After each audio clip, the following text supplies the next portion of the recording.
of what occurred, my motives.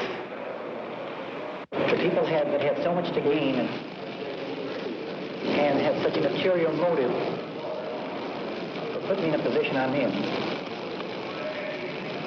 will never let the true facts come above boards to the world. Now, these people are in very high positions, Jack? Yes. We're not a free country anymore because the people who are smart enough and powerful enough to take out a president like that and get away with it for 25 years are probably involved in other areas of the government. In other words, the country is being run by people we did not vote for. Colonel Fletcher Prouty was Chief of Special Operations of the Joint Chiefs of Staff during Kennedy's presidency.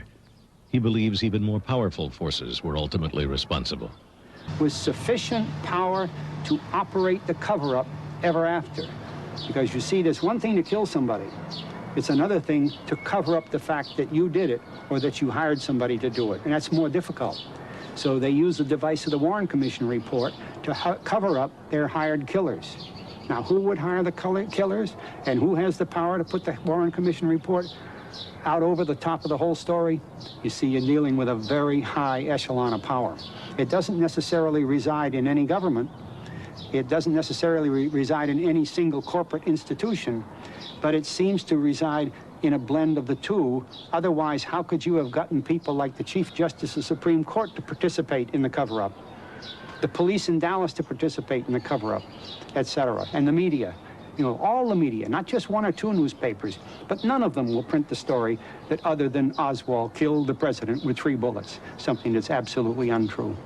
There can be the overthrow of a government, that there can be a coup d'etat in America, that in fact did happen through the assassination of President Kennedy. In order to prevent that kind of thing from happening again, in order to expose the forces that were responsible for that kind of murder and the kind of cover-up that has ensued in the following 25 years, it's necessary to expose it. Otherwise, we can have the same thing repeated again. Therefore, in the same fashion that we have exposed problems and scandals involved with Watergate, problems in Vietnam, problems in Central America, problems in the overthrow of governments elsewhere like Allende in Chile, and on and on and on, so must we expose that same kind of political assassination in our country. As painful as it may be, as disruptive as it might be in a transitory nature, as embarrassing as it might be to certain individuals and organizations in the United States government, that has to be uncovered. The people who I think had most to gain, as they saw it, were the military-industrial intelligence complex. It's a myth that the intelligence agencies don't make policy. They make it all the time. They always say they're carrying out policy, and sometimes they are. The people who had most to gain were those who didn't want the peace in the world that John Kennedy had tried to turn the world toward when he and Khrushchev worked out the solution to the Cuban Missile Crisis. The people who didn't want John Kennedy to be president were those who were making incredible fortunes from war production. None of the things that the critics brought to light were treated responsibly by any responsible element of the press. Substantial criticism never had a voice.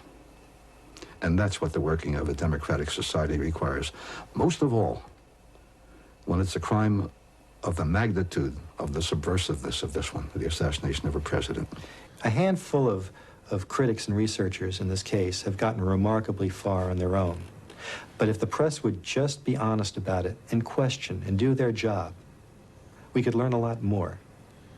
The fact of the assassination conspiracy is beyond doubt. Only the scope is in question.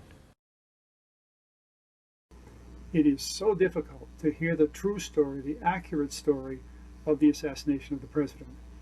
People just don't realize, first of all, that the assassination of the president is a function of government around the world. Whether they want to believe that or not, it is. And so to find that a man is killed by a professional hit team, and I'm not talking about Americans, I'm talking about a hit team that's stateless. They're purposely trained to be stateless. That's part of the job. You can kill them with a gun easy. But next is, there has to be a cover story.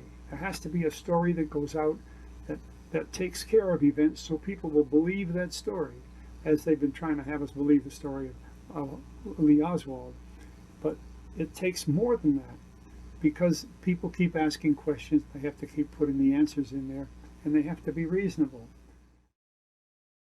We're not a free country anymore because the people who are smart enough and powerful enough to take out a president like that and get away with it for 25 years are probably involved in other areas of the government. In other words, the country is being run by people we did not vote for.